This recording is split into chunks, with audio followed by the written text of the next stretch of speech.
എല്ലാവർക്കും പഠിപ്പുര maths tuition YouTube ചാനലിലേക്ക് സ്വാഗതം. ഇന്നത്തെ ക്ലാസ് ചാപ്റ്റർ 2 പുതിയ സംഖ്യകൾ ഓർ ന്യൂ നമ്പേഴ്സ് അല്ലേ. ചാപ്റ്റർ 2 ആണ്. പുതിയ പാഠത്തിലേക്ക് കിടക്കാണ്. പാഠത്തിന്റെ പേരെന്താണ്? പുതിയ സംഖ്യകൾ. ഓക്കെ, ഇവിടെ ഒരു ചിത്രം വെച്ചിട്ടുണ്ട് അല്ലേ. ഒരു ചെറിയൊരു സമചതുരവും അതിന്റെ അനുസരിച്ച് വലിയൊരു സമചതുരവും. ഇത് ശരിക്കും ഒരു സമചതുരം ആയിട്ടില്ല, കാരണം ഞാൻ ഇങ്ങനെ അളവൊന്നും എടുക്കാതെ വരച്ചതാണ്. അതുപോലെ തന്നെ ഇവിടെ നോക്കിയ ഈ ചെറിയ സമചതുരത്തിന്റെ വികരണത്തിന്റെ നീളം എടുത്തിട്ടാണ് ഈ വലിയ സമചതുരം വരച്ചിട്ടുള്ളത്. മനസ്സിലായല്ലോ? ഇത് ശരിക്കും ഈ ചെറിയ സമചതുരത്തിൽ നിന്ന് വികരണത്തിന്റെ നീളം എടുത്ത് വരക്കുമ്പോൾ ഇങ്ങനെയല്ല വരക്കേണ്ടത്. അതിന് പിന്നെ കോമ്പസും പെൻസിലും എടുത്തിട്ട് പോയിന്റുകൾ അടയാളപ്പെടുത്തി ചാവലും വെച്ചിട്ടാണ് ശരിക്കും സമചതുരം വരക്കേണ്ടത്. അത് പ്രവർത്തനം ചെയ്യുമ്പോൾ ഞാൻ പറഞ്ഞു തരാം. ഇനി നമുക്ക് എങ്ങനെയാണ് വലിയ സമചതുരത്തിന്റെ വശങ്ങൾ കണ്ടുപിടിക്കുന്നത് നോക്കാം. ഇവിടെ നോക്കിയേ, ചെറിയ സമചതുരത്തിന്റെ ഒരു വശം തന്നിട്ടുണ്ട് എത്രയാ? 1 സെന്റിമീറ്റർ. അപ്പൊ ഇതിന്റെ പരപ്പളവ് കണ്ടുപിടിച്ചൂടെ? കണ്ടുപിടിക്കാം. അപ്പൊ എന്ത് ചെയ്താം? ചെറിയ സമചതുരത്തിന്റെ പരപ്പളവ് അല്ലെ. ചെറിയ സമചതുരത്തിന്റെ പരപ്പളവ് പരപ്പളവിന് എന്താ ഇംഗ്ലീഷിൽ പറയാ? ഏരിയ അല്ലെ. ഏരിയ സമം എന്ത് കിട്ടും? വശം ഗുണിക്കണം വശം അല്ലെ. സമചതുരത്തിന്റെ ഏരിയ കാണേണ്ട ഇക്വേഷൻ സമവാക്യം വശം ഗുണിക്കണം വശം. ഇൻ ഇംഗ്ലീഷ് എന്താ പറയാ? സൈഡ് ഇൻറ്റു സൈഡ് അല്ലേ. ഇവിടെ സൈഡ് എത്രയാ? 1 സെന്റിമീറ്റർ അല്ലേ. അപ്പൊ എങ്ങനെ വരും? 1 × 1 = 1 സെന്റിമീറ്റർ സ്ക്വയർ എന്ന് കിട്ടും.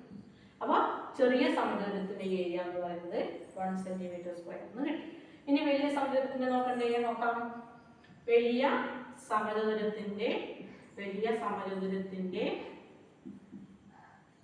പരപ്പളവ് അല്ലെ. പരപ്പളവ് ഓർ ഏരിയ അല്ലേ. ഏരിയ എങ്ങനെയാണ്? വശം ഗുണിക്കണം വശം നല്ല ഇക്വേഷൻ.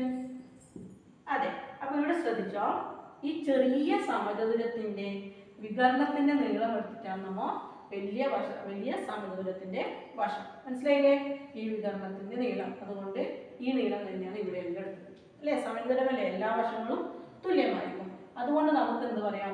ഈ ചെറിയ സമചതുരത്തിന്റെ ഏരിയയുടെ 2 മടങ്ങായിരിക്കും വലിയ സമചതുരത്തിന്റെ ഏരിയ ഓർ പരപ്പളവ്. മനസ്സിലായില്ലേ? നമ്മൾ 8ാം ക്ലാസ് പഠിച്ച കാര്യം തന്നെ. ചെറിയ സമചതുരത്തിന്റെ ഏരിയയുടെ 2 മടങ്ങാണ് ഈ വലിയ സമചതുരത്തിന്റെ ഏരിയ. അപ്പൊ നമുക്ക് എന്ത് എഴുതാം? ഇവിടെ 1 ഗുണിക്കണം അല്ലേ. 1 സെന്റിമീറ്റർ സ്ക്വയർ അല്ലേ ചെറിയ സമചതുരത്തിന്റെ പരപ്പളവ്. 1 ഗുണിക്കണം 2 മടങ്ങല്ലേ. അപ്പൊ 2 സെന്റിമീറ്റർ സ്ക്വയർ എന്ന് കിട്ടി. ഇനി നോക്കാം, നമുക്ക് എന്താ കിട്ടിയത്?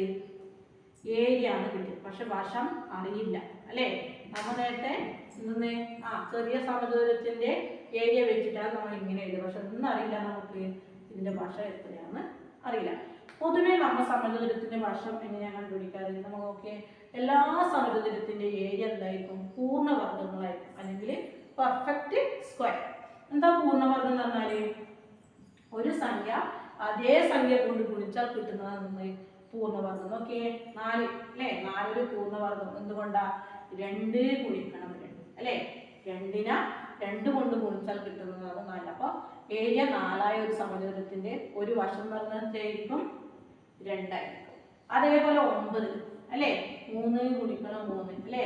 അപ്പൊ ഏരിയ 9 ഒരു സമചതുരത്തിന്റെ ഒരു വശം എന്ന് പറഞ്ഞായിരിക്കും 3 സെന്റിമീറ്റർ. അതുപോലെ തന്നെ 16 4 ഗുണിക്കണം 4. അപ്പൊ 16 അല്ലെ. ഏരിയ 16 ഒരു സമചതുരത്തിന്റെ ഒരു വശം എന്ന് പറഞ്ഞാൽ 4 ആയിരിക്കൂലേ. അതെ. നോക്കിയേ, ഈ 4 9 16 എന്തെന്നാണ്? വർഗമാണ് അല്ലെ. ഏരിയ ആണ്. ഇതെല്ലാം ഏരിയ ആണ്. ഇതെല്ലാം എന്തെന്നാണ്? വർഗമാണ്. അപ്പൊ ഇതെന്തായിരിക്കും? 2 ഒരു വർഗമല്ലേ. ഈ 2 എന്ന് പറയുന്നതും ഒരു വർഗമാണ്. അപ്പൊ ഈ വർഗത്തിന്റെ വർഗമൂലമാണ് നമുക്ക് എന്ത് പറയാം? ഈ 2 അല്ലെ. അപ്പൊ √4 അല്ലെ. 4ന്റെ വർഗമൂലം എത്രയാണ്? 2. അതേപോലെ 9ന്റെ വർഗമൂലം എത്രയാ? 3. അതേപോലെ 16ന്റെ വർഗമൂലം എന്ന് പറയുന്നത് 4. ഇതൊക്കെ എന്താ? സമചതുരത്തിന്റെ വശമല്ലേ. അതെ, സമചതുരത്തിന്റെ വശമാണ് 4 2 3 എല്ലാം എന്താണ്? സമചതുരത്തിന്റെ വശം. എങ്ങനെ വശം വരുന്നത്? 4 അല്ലെ. ഏരിയ 4 സമചതുരത്തിന്റെ ഒരു വശം എന്ന് പറഞ്ഞത് 2 ആണ്. അപ്പൊ നമുക്ക് എന്ത് പറയാം? ഈ √4 അല്ലെങ്കിൽ 4ന്റെ വർഗ്ഗമൂലം എന്ന് പറഞ്ഞത് 2 എന്ന് പറഞ്ഞൂടെ? ഈ 2 തന്നെയാണ് ആ സമചതുരത്തിന്റെ ഒരു വശം. അങ്ങനെയാണെങ്കിൽ ഇവിടെ ഏരിയ എന്ന് പറഞ്ഞാൽ നമുക്ക് എത്ര കിട്ടിയിട്ടുണ്ട്? 2 കിട്ടിയിട്ടുണ്ട് അല്ലേ? 2 കിട്ടിയിട്ടുണ്ട്. അപ്പോൾ ഈ 2ന്റെ എന്തായിരിക്കും? വർഗ്ഗമൂലമായിരിക്കും അതിന്റെ ഒരു വശം എന്ന് പറഞ്ഞാൽ. അപ്പൊ എങ്ങനെയായിരിക്കും വർഗ്ഗമൂലം എഴുതുക? √2 അല്ലേ? 2 വർഗ്ഗമായ ഒരു സമചതുരത്തിന്റെ ഒരു വശം എന്ന് പറയുന്നത് അതിന്റെ വർഗ്ഗമൂലമായിരിക്കൂലേ? അപ്പോ √2. മനസ്സിലായോ? എങ്ങനെ എടുത്തേന്ന് മനസ്സിലായില്ലേ? അപ്പൊ നമുക്ക് പുതിയൊരു സംഖ്യ കിട്ടി, ഇവിടെ കൊടുക്കാം അല്ലേ? √2. അപ്പൊ ഇതെല്ലാം എന്തായിരിക്കും? √2 ആയിരിക്കും. മനസ്സിലായില്ലേ? √2. ഇനി വേറൊരു രീതിയിൽ വേണം നമുക്ക് ചെക്ക് ചെയ്യാൻ. എങ്ങനെ? എണ്ണൽ സംഖ്യ എന്തായാലും വർഗ്ഗമായി വരിക, 2 വർഗ്ഗമായി വരിക. എന്തുകൊണ്ടാ? 1 നോക്കിയാൽ 1 ഗുണിക്കണം 1 എത്രയായിരിക്കും? 1 2 കിട്ടുന്നില്ല. പിന്നെ 2നേക്കാൾ അപ്പുറം നോക്കാൻ പറ്റില്ലല്ലോ, അതെല്ലാം 2നേക്കാളും വലിയ സംഖ്യ ആയിരിക്കും. ഇനി പിന്നെ ഭിന്നസംഖ്യ എടുത്താലോ? ഭിന്നസംഖ്യ ഒന്ന് എടുത്ത് നോക്കാം. ഇപ്പൊ 1 ഞാൻ എടുത്തത് 1 അല്ലേ? 1 സ്ക്വയർ കൊടുത്തു, 2 വർഗ്ഗമാണെന്ന് ചെക്ക് ചെയ്ത് നോക്കാം. അപ്പൊ 1 എങ്ങനെ എടുക്കാം? 1 + 1/2 അല്ലേ? 1 + 1/2 നമുക്ക് ഇനി ചേർന്ന് തുല്യമാക്കാം. അപ്പൊ 2 ഗുണിക്കണം 3 2 + 1/2 ഹോൾ സ്ക്വയർ. മനസ്സിലായില്ലേ? ഇപ്പോൾ എന്ത് വരും? 3/2 ഹോൾ സ്ക്വയർ എന്ന് വരും. അപ്പൊ എന്ത് വരും? 3/2 ഹോൾ സ്ക്വയർ എന്ന് പറഞ്ഞാൽ 9/4 അല്ലേ?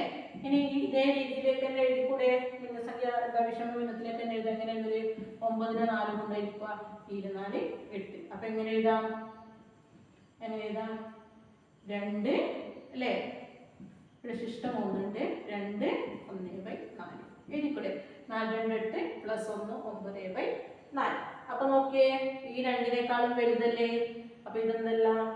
ഭിന്നസംഖ്യ എന്തല്ല? 2 വർഗ്ഗമായി വരുന്നില്ല അല്ലേ? ഒരു ഭിന്നസംഖ്യകളുടെയും വർഗ്ഗമല്ല 2 നമുക്ക് ഇതിൽ നിന്ന് മനസ്സിലാക്കാം. വേണമെങ്കിൽ 1/3 ചെക്ക് ചെയ്ത് നോക്കാം നിങ്ങൾക്ക്. അതേപോലെ തന്നെ 1/4 ചെക്ക് ചെയ്ത് നോക്കാം. ഇതെല്ലാം എന്താണ്? 2നേക്കാളും ചെറുതായ ഒരു ഭിന്നസംഖ്യകളുടെയും വർഗ്ഗമല്ല 2. മനസ്സിലായില്ലേ? ഇനി നമുക്ക് എന്ത് ചെയ്യാം? നമുക്കിപ്പോൾ എന്ത് കിട്ടി? സമചതുരത്തിന് ഒരു വശം √2 എന്ന് കിട്ടി. പക്ഷേ ഈ √2ന്റെ വില എത്രയാണെന്ന് നമുക്കറിയാം. 1 2 3 എന്നെല്ലാം പറയുമ്പോൾ നമുക്ക് അതിന് ഇത്ര വില ഉണ്ടെന്ന് അറിയില്ലേ? പക്ഷെ √2 എന്ന് പറഞ്ഞാൽ പുതിയൊരു സംഖ്യയാണ്. അതിന്റെ വില എത്രയാണെന്ന് പോലും നമുക്കറിയില്ല. അപ്പൊ നമുക്ക് എന്ത് ചെയ്യാം? √2ന്റെ വില എങ്ങനെ കണ്ടുപിടിക്കുന്നതെന്ന് നോക്കാം.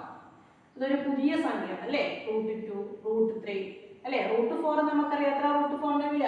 2. ഇപ്പൊ √5ന്റെ അറിയില്ല, √6ന്റെ അറിയില്ല, √7ന്റെ അറിയില്ല, √9ന്റെ വില എത്രയാ? 3. അപ്പൊ √4 √9 √16 എല്ലാം ഉണ്ട്, വിലകളുണ്ട് അല്ലേ?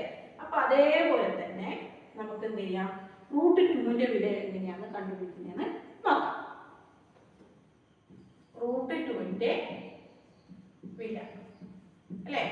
ഇനി ഈ √2ന്റെ വില കണ്ടുപിടിക്കാൻ എളുപ്പം രീതി എന്ന് പറയുന്നത് നമുക്ക് എന്ത് ചെയ്യാം? ദശാംശ സംഖ്യകളുടെ കൃതിയാണ് അല്ലേ? എന്താ? സ്ക്വയർ കാണാം. നോക്കിയേ, 1.3 ഒന്നിൽ നിന്നാണ്. 1ന്റെ സ്ക്വയർ എത്രയാണ്? 1 തന്നെ. അത് കഴിഞ്ഞിട്ട് 1.1 അല്ലേ? 1.1ന്റെ സ്ക്വയർ എത്രയായിരിക്കും? 11ന്റെ സ്ക്വയർ 121 അല്ലേ? അപ്പൊ 1.1ന്റെ സ്ക്വയർ 1 2 1 വരും അല്ലേ? ഇനി 1.2ന്റെ സ്ക്വയറോ? 1.44 അല്ലേ? 12ന്റെ സ്ക്വയർ 144 അല്ലേ? അപ്പൊ 1.2ന്റെ സ്ക്വയർ 1.44. ഇനി 1.3ന്റെ സ്ക്വയറോ എങ്ങനെ വരും? 1.69. ഇനിയോ 1.4ന്റെ സ്ക്വയർ എന്ന് പറയുന്നത് 1. എത്രയാ? 9.6. മനസ്സിലായില്ലേ? അടുത്തത് 1.5ന്റെ സ്ക്വയർ എത്ര വരും? 2.25. അപ്പൊ ഇതൊരിക്കലും എന്ത് വരില്ല? നമുക്ക് അത്ര വരെ പോകാൻ പാടില്ലോ, 2 വരെ പോകാൻ പാടില്ല. 2 വർഗ്ഗം അല്ലേ? അപ്പൊ 2 വർഗ്ഗമായി വരുന്ന സംഖ്യകളെയാണ് നമ്മൾ കണ്ടെത്തുന്നത്. ഏതോ സംഖ്യ പൊളിച്ചിട്ട് വരുമ്പോൾ 2 വർഗ്ഗമായി കിട്ടണം. അപ്പൊ ഇതെന്തായാലും വരും. ഇതെന്തുകൊണ്ടാണ്? ഇത് 2നേക്കാളും വലുതാണ്. അപ്പൊ ഇതെന്തായാലും വരും. അപ്പൊ ഇതിന്റെ ഇടയിലാണ് വാല്യൂ വരുന്നത് അല്ലേ? ഈ 1.4 1.41 1.4 1 2 ഇങ്ങനെ വേണം പോയിന്റ് എടുത്തിട്ട് നമുക്ക് അതിന്റെ കൃതി കാണാം. അപ്പൊ നോക്കിയേ, 1.41 എടുത്തില്ലേ? ഇതിന്റെ കൃതി എങ്ങനെ വരാം? 1.988 1 മനസ്സിലായില്ലേ? 1.988 ഇനി അതേപോലെ തന്നെ എന്ത് ചെയ്യാം? 1.42 കാണാം, എത്രയായിരിക്കും 1.42ൻ്റെത് എത്ര 2.0164 മനസ്സിലായില്ലേ? അപ്പൊ ഇതെന്തായാലും വരില്ല. എന്തുകൊണ്ടാ 2-നേക്കാളും വലുതാണ്. അപ്പൊ ഇത് അടുത്ത് നോക്കാം എങ്ങനെ വരും. 1 കുറേ ചെയ്ത് നോക്കാൻ വേണമെങ്കിൽ അപ്പൊ ഈ 1.999 സംതിങ് കിട്ടും. ഞാനിവിടെ ചുരുക്കി പറയാതെ 1.414ന്റെ ഹോൾ സ്ക്വയർ എന്ന് പറയുന്നത് എത്രയാണ് 1.999396 ഏകദേശം 2ന്റെ അടുത്ത് വരുന്ന സംഖ്യയാണ് ഞാൻ എഴുതുന്നത്. പിന്നെയോ അതുപോലെ തന്നെ 1.4142 എന്ന് പറയുന്നത് എങ്ങനെയാണ് 1.9999614 ഇങ്ങനെ വരും. മനസ്സിലായി? ഇതിന്റെ കൃതി എന്ന് പറയുന്നത് ഇങ്ങനെ മനസ്സിലായില്ലേ? എഴുതുന്ന സംഖ്യ. ഇനി അടുത്തൊരു സംഖ്യ കൂടി എങ്ങനെയാ 1.441421ന്റെ ഹോൾ സ്ക്വയർ എന്ന് പറയുന്നതായിരിക്കും 1.9982924 അല്ലേ? ഇതിനേക്കാളും കുറച്ച് വലുതല്ലേ ഇത്. ഇനി അടുത്ത നോക്കാം.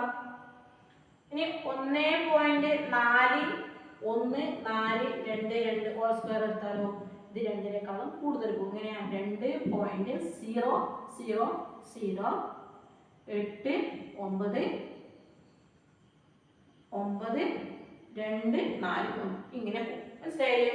അപ്പൊ നമുക്ക് ഇതിന് ഈ കൃതി എങ്ങനെ വേരി ചെയ്യുന്നത് പറയാം അല്ലേ? ഇവിടുക്കെത്തുമ്പോൾ 2.000 അല്ലേ? ഏകദേശം 2ന്റെ അടുത്ത് എത്തി അല്ലേ? അതിനേക്കാൾ അപ്പുറം ചെറുങ്ങനെ വലുതായിട്ട് എന്നാലും ഏകദേശം 2ന്റെ അടുത്ത് എത്തി. ഇതും എങ്ങനെയാണ് ഏകദേശം 1.999 എന്നാണ് വരുന്നത്. അപ്പൊ ഏകദേശം എന്തായി 2ന്റെ അടുത്ത് എത്തി. അപ്പൊ നമുക്ക് ഇത് എങ്ങനെ എഴുതാം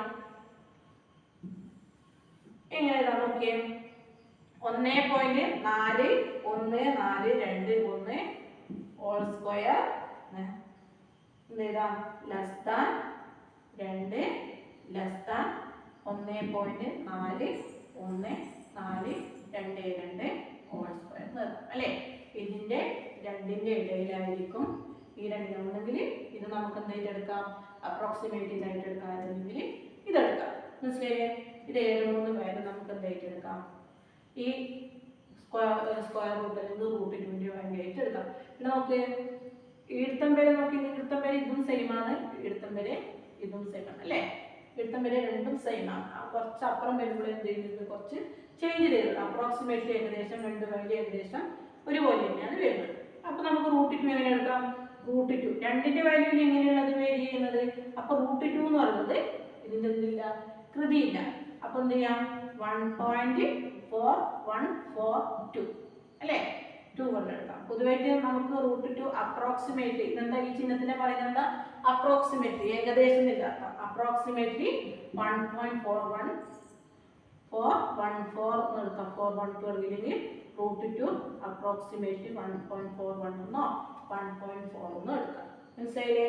അതുപോലെ തന്നെ ഇതേപോലെ നമുക്ക് എന്ത് കണ്ടുപിടിക്കാം റൂട്ട് 3യും കണ്ടുപിടിക്കാം. മനസ്സിലായില്ലേ? പിന്നെ ദശാംശ സംഖ്യകൾ എടുത്തിട്ട് അതിന്റെ കൃതി കണ്ട് ഇല്ലെങ്കിൽ എന്താ സ്ക്വയർ കണ്ട് 3ന്റെ ഏകദേശം 3ന്റെ അടുത്ത് വരുന്ന വാല്യൂ നോക്കുക. അതായിരിക്കും അതിന്റെ വർഗ്ഗമൂലം. 3ന്റെ വർഗ്ഗമൂലം എന്നത് ആ സംഖ്യ ആയിരിക്കും. ഇനി നോക്കാം റൂട്ട് 3ന്റെ വാല്യൂ എത്രയായിരിക്കും? റൂട്ട് 3 = 1.7325. മനസ്സിലായില്ലേ? ഇതുപോലെ തന്നെ ചെയ്ത് നോക്കിയാൽ റൂട്ട് 3ന്റെ വാല്യൂ ഏകദേശം ഇത്ര കിട്ടും. അതുപോലെ തന്നെ നമുക്ക് റൂട്ട് 4ന്റെ അറിയാലോ. റൂട്ട് 5 എന്ന് പറയുന്നത് എത്രയാണ് 2.2360. മനസ്സിലായില്ലേ? റൂട്ട് 5 എന്ന് പറയുന്നത് 2.2360. മനസ്സിലായില്ലേ? അപ്പൊ റൂട്ട് 2ന്റെ വില നമ്മൾ കണ്ടുപിടിച്ചു. ഇനി റൂട്ട് 3ന്റെ നമുക്ക് ഇതുപോലെ തന്നെ നിങ്ങൾക്ക് വേണമെങ്കിൽ ഒന്ന് ചെയ്ത് നോക്കാം. ഇതുപോലെ തന്നെ ചെയ്താൽ മതി, മാറ്റമൊന്നുമില്ല. അതുപോലെ തന്നെ റൂട്ട് 5. അപ്പോൾ പുതിയ സംഖ്യയുടെ വില എങ്ങനെയാണ് കണ്ടുപിടിക്കുന്നതെന്ന് മനസ്സിലായില്ലേ? ഈ ക്ലാസ് നിങ്ങൾക്ക് ഏകദേശം ഒരു പിടുത്തം കിട്ടിയിട്ടുണ്ടാവും. നിങ്ങൾ ഒന്നും കൂടെ എന്ത് ചെയ്യുക ക്ലാസ് കാണുമ്പോൾ തന്നെ നിങ്ങൾ ഒന്നും കൂടെ നോട്ടിൽ ചെയ്ത് നോക്കുക. കിട്ടുന്നുണ്ടോ എന്ന് ചെയ്ത് നോക്കുക. സംശയം ഉണ്ടെങ്കിൽ മാത്രം വീഡിയോ നോക്കിയാൽ മതി. മനസ്സിലായില്ലേ? അപ്പോൾ ഈ ക്ലാസ് ഇഷ്ടപ്പെട്ടിട്ടുണ്ടെങ്കിൽ ലൈക്ക് ചെയ്യുക, ഷെയർ ചെയ്യുക, സബ്സ്ക്രൈബ് ചെയ്യുക, ബെൽ ബട്ടൺ ക്ലിക്ക് ചെയ്യുക.